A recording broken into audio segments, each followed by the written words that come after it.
Saludos a todos los amigos de Cross de Gold Magazine. Hoy les voy a presentar lo que aconteció en el evento de Plaza Las Américas en la Alianza de Apoyo al Paciente con Dermatitis Atópica, porque Cross de Gold ahora va a auspiciar también y va a estar dando la mano, ¿no?, en lo que son los pacientes de dermatitis atópica. Así que quédate con nosotros y recibe esta información importante para ti y comparte, porque sabemos que va a ser de beneficio a muchas personas. Quédate con nosotros, Cross de Gold Magazine comienza ahora.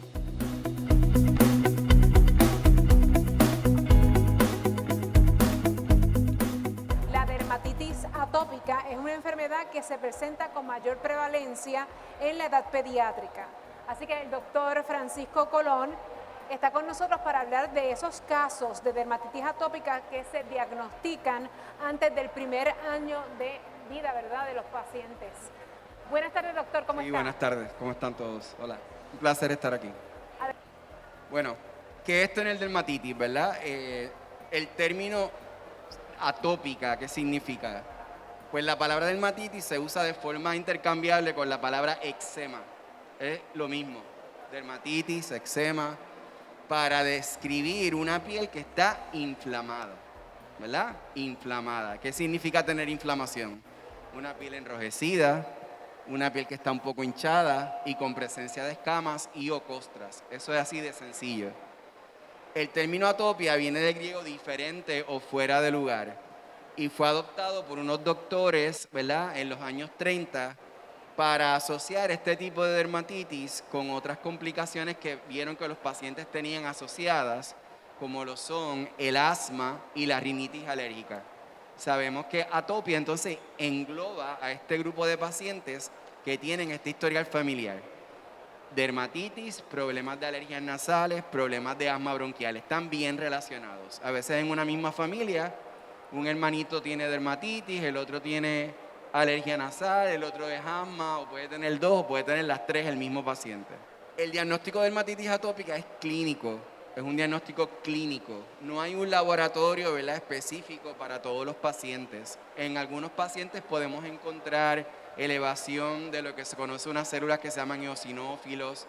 Se hacen inmunoglobulinas, por ejemplo, la inmunoglobulina E está alta, pero no quiere decir que el que tiene inmunoglobulina E en 3000 está peor que el que tiene 1000. Eso varía de paciente en paciente. Y el diagnóstico de dermatitis atópica se basa en 3 criterios o hallazgos claves. Una dermatitis que es recurrente en áreas comunes para la edad. Definitivamente tiene que haber picor, ¿verdad? Dermatitis, picor, y la presencia o historial familiar de lo que hemos hablado, de atopia, asma, dermatitis o alergias nasales.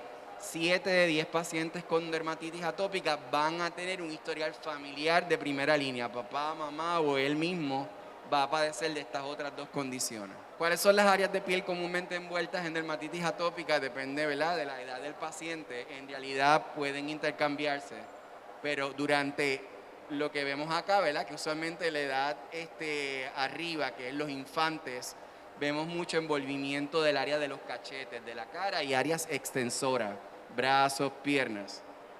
En la edad de infancia y la edad de la niñez como tal, van aumentando entonces el envolvimiento de las áreas que llamamos flexurales, el cuello, las coyunturas, etc.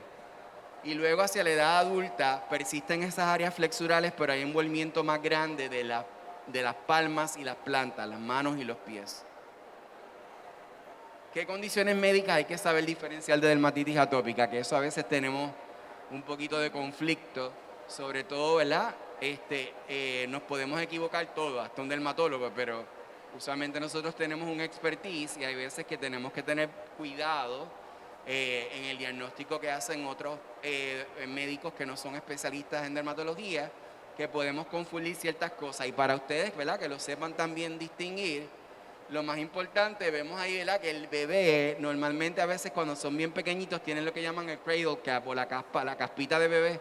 Eso es algo que todo el mundo ha pasado, que se lo quita con baby oil o aceite de oliva, las abuelitas, ¿verdad? Eso es normal y puede durar como hasta el año de vida. Sin embargo, este pacientito no se está rascando. Fíjense acá, la otra imagen, tiene cradle cap porque es un chico pequeño, pero tiene también envolvimiento de la cara con dermatitis y el paciente se rasca. ¿Qué no es dermatitis atópica? Lo que conocemos como escabies o escabiosis, ¿verdad? Fíjense que hay unas áreas que parecerían que tienen una dermatitis, ¿verdad? Porque está inflamado, pero hay unos nódulos en áreas de pliegues axilares. Podemos tener envolvimiento de las palmas y las plantas con estos nódulos. Este paciente tiene envolvimiento entre medio de los dedos, tiene mucho picor, pero aquí la clave es que usualmente el paciente está bien desesperado de picor y en unos cabos de unos meses muy probablemente algún otro familiar va a salir con lo mismo, ¿verdad? Porque el escabies es bien contagioso, ¿ok? Que es lo que le llaman sarna humana, ¿verdad? Escabies, sarna humana o escabiosis en español. ¿Qué otras condiciones se pueden confundir con dermatitis atópica? Psoriasis en la edad pediátrica, es bien importante, ¿verdad? No confundirlo con dermatitis atópica. Tenemos la psoriasis en el área de pañal que le llaman napkin psoriasis, ¿verdad? Curiosamente, en dermatitis atópica el envolvimiento del área de pañal no es para nada común durante la infancia. Así que si vemos estas áreas en placas bien definidas, más lesiones satélites como fuera del área, debemos pensar en psoriasis. La cara es un área poco común en adultos y común en niños, y también envolvimiento de las áreas flexorales como el área del sacro. Fíjense que son unas placas más definidas con una escama más blanquecina. Complicaciones infecciosas, el doctor habló algo de esto, ¿verdad? Estafilococcus aureus, que es una bacteria del rascado crónico, el paciente se puede sobreinfectar su piel y ahí tenemos complicaciones serias, como lo son infecciones recurrentes por estafilococo, que son bacterias con pústulas, áreas abiertas, costras, lo que llamamos, ¿verdad? Impétigo, ¿verdad? Que le llaman brasa, ¿verdad? En el argot pueblerino.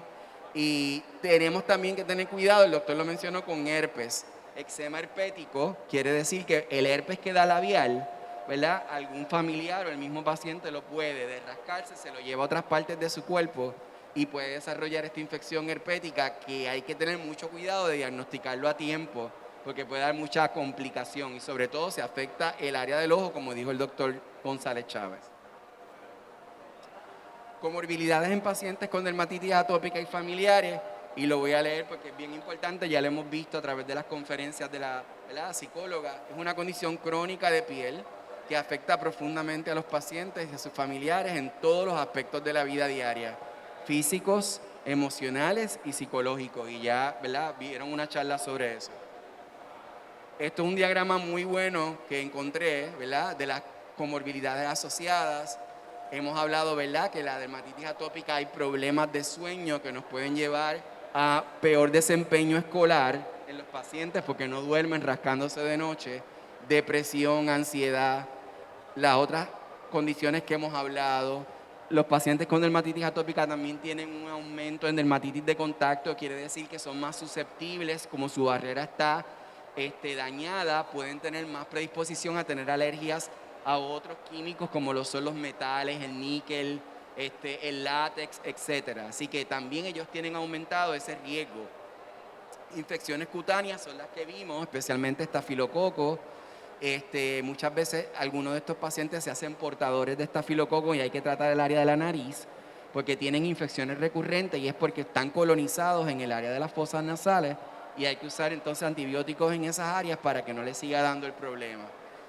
Y se ha relacionado incluso, ¿verdad?, dermatitis atópica a problemas cardiovasculares, problemas metabólicos, así que es importante ver que dermatitis atópica engloba, ¿verdad?, esta condición, pero que tiene asociado unas comorbilidades que son importantes, por eso mantener el paciente bajo control es sumamente vital. Estrategias de tratamiento generales, pues son las siguientes. Se recomienda 1 o más de 2 baños al día, baños cortos seguidos inmediatamente de emolientes o humectantes, que son sustancias que le van a dar al paciente algo que ellos no producen. Ceramides, que son una serie de lípidos, grasas en su cuerpo.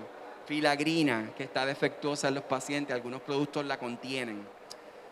Seguimos usando, ¿verdad? Y aunque ya han habido muchos nuevos medicamentos que vamos a hablar, los esteroides tópicos siguen siendo la primera línea de tratamiento, sobre todo en niños bien pequeños. Y lo más importante es utilizar el esteroide tópico, ¿verdad? Hidrocortisona y sus derivados recetados, que sea el más bajito que le ayude a la condición y a controlarlo. No debemos usar esteroides de alta potencia en ciertas áreas como la cara, cerca de los ojos a áreas privadas porque es peligroso y la absorción aumenta en niños pequeños. Y es como utilizar entonces prednisona por boca, que saben que tiene ciertas complicaciones. Utilizar agentes oclusivos como por ejemplo el petrolato, la dimeticona, aceite mineral, como capa que retrase la evaporación del agua en la capa de los pacientes, es una técnica que se usa mucho. Yo siempre recomiendo los humectantes, uso de medicamentos y último, entonces una capa más oclusiva, más grasosa, como yo digo, sobre todo al acostarse a los pacientes, para atrapar esa humedad. Medicamentos tópicos que no sean esteroides, por ejemplo la pramoxina, el mentol, pueden ayudar a algunos pacientes a controlar el picor, no a todos, y hay que tener cuidado que no le vaya al de él. Y utilizar antihistamínicos orales, por ejemplo, la difenidramina, la cetiricina, fexofenadina, loratadina, pueden ayudar a algunos pacientes. Todos los antihistamínicos que conocemos ayudan a controlar el picor, pero algunos pacientes necesitan en dermatitis atópica dosis demasiado altas o combinaciones de antihistamínicos para poder tener algo de control. El picor en dermatitis atópica está mediado por diferentes agentes y muchas veces no es suficiente usar los antihistamínicos clásicos para controlarlo.